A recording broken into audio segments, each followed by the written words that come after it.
Is there a whisper in your soul, a persistent echo that tells you you are meant for more than this? Do you feel a divine discontent, a sense that the life you are living is a costume, one that has grown too tight, too constricting for the giant that sleeps within you? If this resonates even a little, then know that you have been guided here. You are not here by accident. You have arrived at a sacred crossroads, a point of awakening where the universe is asking you a single profound question.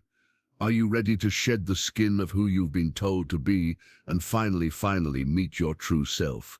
The journey we are about to embark upon is not for the faint of heart. It is a path of fire, of truth, of alchemy. Stay with me, and together we will not just talk about strength, we will forge it from the very ashes of what you once called your weakness. If you feel this call, let the universe know you are listening. Acknowledge this moment of alignment in the comments below with a simple "I am ready," and join the tribe of souls who are choosing to awaken. Let us be clear from the very beginning. This is not another fleeting dose of empty inspiration. I am not here to whisper sweet platitudes into your ear or to offer you a temporary shield against the storms of life.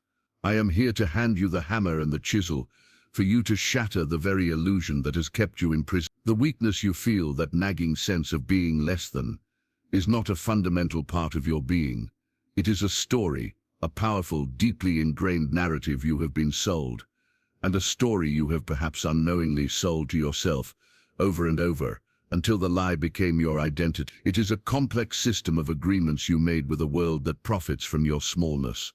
You have mistaken these chains for your personality, these limitations for your destiny. But if you are willing to listen, truly listen with the ear of your soul, if you are willing to face the divine discomfort of this truth, then something within you is about to shatter, and what will emerge in its place is not a new, improved version of you. It will be the version of you that was always there, the raw, untamed, magnificent being buried beneath layers of societal conditioning, waiting for the precise moment you stopped protecting the lie. Nietzsche did not write for the fragile. His words were not meant to comfort the weak, but to ignite the strong. He didn't write for those seeking a gentle pat on the back or an escape from the harsh realities of existence. He wrote for the warrior souls, for the ones who were tired of lying to themselves, the ones who were ready to confront the inherent chaos and violence of life with their eyes wide open. He wrote for those who had reached a point of profound exhaustion with their own excuses, who realized that no savior was coming, and that the only rescue party was the one they commanded from within. If you have reached that point, if you have had enough of the fear, the passivity, the endless apologies for your own existence, then this is not your transformation, it is your return.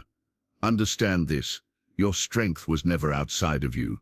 It was never something to be acquired. It was simply buried under layers of self-doubt, societal programming, and a deep, insidious addiction to comfort. So let's begin by asking a question that will recalibrate your entire frequency. What does it truly mean to be weak? Most people, conditioned by the herd, believe weakness is crying too much or feeling too deeply. They think it is being physically small or lacking the cold, rigid discipline of a machine. But Nietzsche, that great physician of the soul, would tell you otherwise. He would tell you that true weakness isn't the expression of emotion. It is emotional submission. It is the outsourcing of your validation to people who cannot even validate themselves. Weakness is needing permission to be who you are. Weakness is choosing the illusion of peace over the fire of truth. It is lying about what you want, what you desire, what your soul yearns for, just to avoid the judgment of others. It is the grand self-betrayal of calling your laziness self-care, your fear humility, and your insecurity empathy. Weakness, in its purest form, is not the absence of strength. It is the constant, draining presence of self-betrayal. And here is the brutal truth you must integrate. The modern world is a finely tuned machine built to make you weak. Your education system did not train you to think. It trained you to obey. It rewarded conformity and punished the wild spark of true individuality. Your culture, with its relentless messaging, trained you to conform, to fit in, to never rock the boat. Your media feeds you a constant diet of helplessness, disguised as awareness, keeping you in a state of low-grade fear and anxiety. And even the people who claim to love you, many of them, without even realizing it, benefit from your softness. They benefit from your silence, your hesitation, your willingness to shrink, so they encourage it. They praise your selflessness, they reward your passivity, and they applaud your restraint, not because it is good for your soul, but because it keeps you small, predictable, dependent, and worst of all, forgettable. Nietzsche saw this societal mechanism with blinding clarity. He saw how the tribe, the collective, molds you into a domesticated version of yourself. He once said, "The individual has always had to struggle to keep from being overwhelmed by the tribe." He wasn't speaking of a physical battle. He meant the deep psychological struggle to stay true to your primal instincts when the world demands you new to them. The struggle to remain dangerous, not violent, not chaotic, but dangerous in your authenticity, in a world that wants you polite, polished, and obedient. The first and most critical step in erasing your weakness is to understand that you have been trained to mistake this weakness for goodness. You've been conditioned to believe that saying no is rude, that asserting your boundaries is selfish, and that choosing yourself is narcissism. But Nietzsche flips that entire paradigm on its head. He says that real strength, the kind of strength that makes you magnetic, respected, and remembered, comes from the complete rejection of this mass thinking. It comes from the rejection of safety, the rejection of needing to be liked. So let me ask you, and I want you to feel this question in your bones: who are you without the need to be liked? Not hypothetically, actually. Strip away the filters. Stop editing your own soul for the comfort of others. If no one, absolutely no one, needed you to be nice, agreeable, humble, or passive, who would you be? What would you say? What would you demand? What would you walk away from? Most people can't answer that, because they have built their entire identity on reactions, on feedback from the outside world. They don't have a self, they have a mask, a persona sculpted to fit in, a character designed to survive. Nietzsche hated that. He saw it as the death of the human spirit, because the moment you stop being dangerous to the status quo, the moment you start filtering your truth to fit a system, you have already surrendered your power. And you feel that, don't you? That quiet, simmering resentment, that deep fatigue that doesn't go away with sleep. That's not burnout. That is the cost of weakness. It is the cost of living in a way that silences your deeper instincts, just to keep the surface of your life smooth. So here is what Nietzsche would tell you to do, right now. You were not born to be tolerant of everything that diminishes you. You were not born to fold every time someone raises an eyebrow at your truth. You were born to embody something sharper, something primal, something unshakable, not reckless, but untouchable. And the reason you feel weak is because you have denied that part of you for so long. You have started to believe it never existed, but it did, it does, and we are going to dig it out right now. Let's start with your habits, because weakness lives in routine. It thrives in the subtle, daily rituals that slowly rot your willpower, while convincing you that you're doing just fine. Nietzsche said, "He who cannot obey himself will be commanded." Think about it. You wake up and you check your phone. In that first moment, you have already lost. Not because phones are inherently bad, but because you did not claim the day for yourself. You surrendered it to the demands and distractions of others. You scroll, you compare, you envy, and then you rationalize. You say it's harmless. But every time you react before you create, you weaken the muscle of your sovereignty. You become emotionally flabby. You lose your edge. You lose command. Let's change that. Start owning your mornings. Before you check a screen, check your posture, check your breath. Remind yourself that you are not a consumer first. You are a creator, a builder, a strategist, and your energy is not available to algorithms. The second you open your eyes, next your speech. Weakness shows up in your words, in how you water yourself down to make other people comfortable. It shows in how you speak softly, so they won't feel threatened, and how you say, "I don't know," when you absolutely do. It shows in how you apologize for things that don't require an apology, for existing, for interrupting, for needing anything. You are leaking power, and they can feel it. That's why they don't listen to you. That's why they talk over you. That's why they underestimate you. Nietzsche didn't whisper. He wrote with fire, and he expected you to do the same. Not to be loud, but to be clear. Clarity is force. Clarity makes people pause. It makes them lean in. And if your presence doesn't do that yet, then you have work to do. Not because you're broken, but because you've been hiding. Stop hiding. Own your opinions. Say them clean. Don't explain them. Let the silence after you speak carry weight. Most people are afraid of silence. You won't, because silence means tension. And tension is how respect is earned. Now let's talk about emotion. You think strength means feeling nothing. That's wrong. That's dysfunction. Nietzsche didn't teach emotional numbness. He taught emotional command. That means you can feel everything. The rage, the sorrow, the joy, the fear, and still choose your action. You don't react. You respond. When someone disrespects you, you don't explode. You don't chase. You don't defend. You just stare. You wait. And when you move, it's calculated. It's exact. It's surgical. That is strength. Weakness is emotion without awareness. Strength is emotion under control. So stop saying, I'm just an emotional person. That's a lie. You're just undisciplined. And discipline isn't cold. It's clean. It's the difference between crying in a breakdown and crying with purpose. The first makes you a victim. The second makes you human. And speaking of victims, Nietzsche hated them. He believed victimhood was the modern form of slavery. Not physical slavery, but psychological slavery. The need to blame, to wait for rescue, to justify stagnation. With trauma, he didn't deny pain.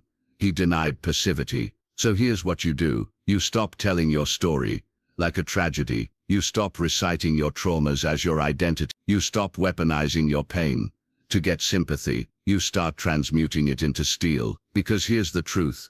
No one cares what happened to you. Not really. They care what you become despite it. And if you can become something impenetrable, something refined, something quiet, but unshakable, then your past becomes a forge, and your scars become your armor. Nietzsche said, he who has a why to live can bear almost any how. But here's the secret. Your why is not found. It is chosen. You don't wait for it. You decide it. You carve it into your days. And the moment you do, weakness begins to dissolve. Because when you know your direction, distractions die, drama fades, doubt becomes noise, and weakness, it loses its grip. So decide right now. Who do you serve? What do you build? What do you protect? What will you not tolerate for one more day? Make it real, make it written, and make it non-negotiable. Because if you don't choose a why, the world will assign you one, and it will be weak, it will be soft, it will keep you obedient, broke and forgettable. But that's not your fate, not anymore, because by the time this is done, you will no longer be the same. And now, we will go even deeper. We will confront your subconscious. We will dismantle the habits that enslave you, and we will begin the final process of reintroducing you to yourself, the version of you that never needed to be fixed, only unleashed. You made it this far. That means one thing. You're not like the others, because most people can't sit still when someone touches their weakness. Most people flinch. They click away.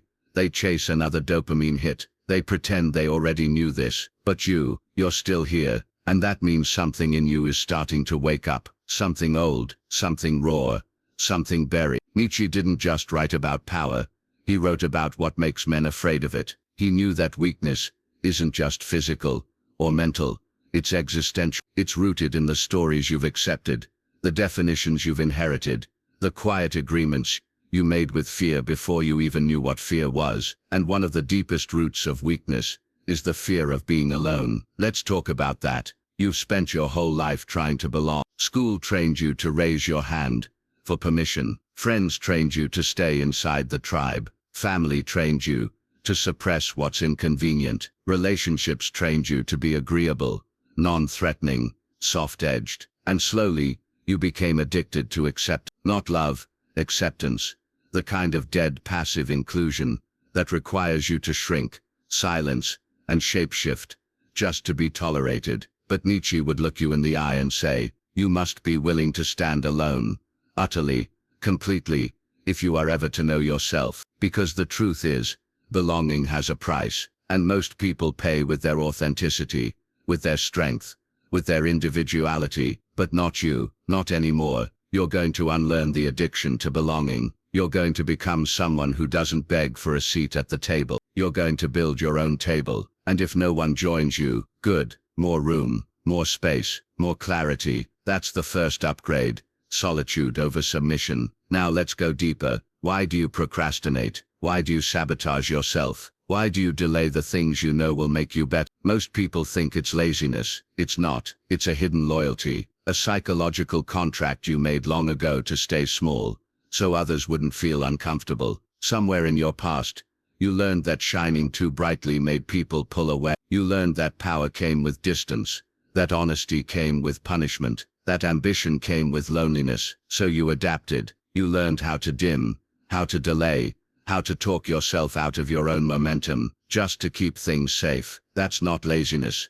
That's survival. But it's time to break the contract, because you're not here to be tolerated. You're here to be felt. And that requires intensity. It requires decisiveness. It requires the kind of clarity that makes average people uncomfortable. Nietzsche said the snake which cannot cast its skin must. That's what weakness really is. The refusal to evolve. Because you fear who you might lose if you do. But now you're going to shed the skin. Not gently, not slowly. You're going to rip it off. The people pleaser, the second guesser, the overthinker, the emotional translator gone. Let's get tactical. Start with your language. Every time you say I don't know when you do, you reinforce uncertainty. Every time you say maybe when you mean no, you fracture your own integrity. Every time you say sorry for existing, for interrupting, for needing anything, you cut away at your own spine. Speak clearly. Don't soften. Don't qualify. Don't filter. People will say you're rude. Let them. That's just a reflex from those who got used to you making yourself small. And you're done with that. So rewrite it. Don't say I'm a trauma survivor. Say I'm a builder of fire. Don't say I was abused. Say I became untouchable. Don't say I have anxiety. Say I own stillness. Words are spells. Speak power, or stay silent. Now let's close. Because you already knew everything I said, somewhere inside you, the real you, the grounded, clear, calm, dominant version, was listening to every word and nodding, remembering what strength feels like, what clarity feels like, what it feels like to move without apology, to protect your energy, like a king guards his land, to walk away from conversations that shrink you, to say no, with your chest, to say yes, only to the things that sharpen you, to sit in silence, and feel no need to fill it. That's not motivation, that's home. You're back. But here's the catch. You can't unknow this. You can't go back to being the version of you, who made excuses, who delayed, who broke promises to himself, because now you know better, and when you know better, you either evolve, or you lie. So choose. Become the man Nietzsche would respect. Not the loudest, not the richest, not the most praised, the most real, the one who looks in the mirror and sees no hesitation, only presence. This is your standard now. Guard it like your life depends on it, because it does.